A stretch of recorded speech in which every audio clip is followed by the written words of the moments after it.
Alors, les entreprises ont été préparées à la mise en œuvre du prélèvement à la source depuis des mois. Nous avons fait avec elles des tests pour vérifier que tous les systèmes informatiques, tous les systèmes de gestion de paye allaient être opérationnels pour le 1er janvier. Donc elles auront simplement, une fois qu'elles recevront le taux de prélèvement qui sera communiqué par l'administration fiscale, par la DGFiP, à opérer le prélèvement et ensuite à le reverser au Trésor public.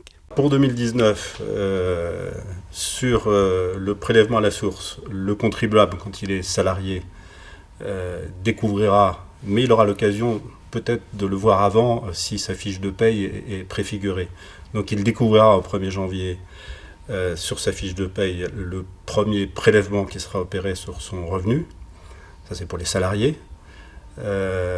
Pour les autres, le prélèvement se fera par le biais d'un acompte sur le compte bancaire. Ça sera le premier changement. Alors pour 2019, pour un peu plus tard, le contribuable, s'il est redevable de la taxe d'habitation et s'il est éligible à la réforme prévue par le gouvernement, aura l'occasion de découvrir une baisse significative du montant de cette taxe d'habitation.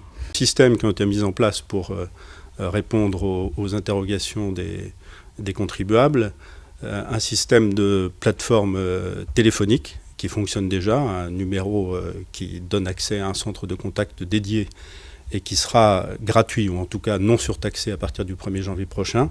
Et il y a par ailleurs un site internet dédié sur impôt.gouv.fr qui permet d'obtenir tous les renseignements utiles sur le prélèvement à la source.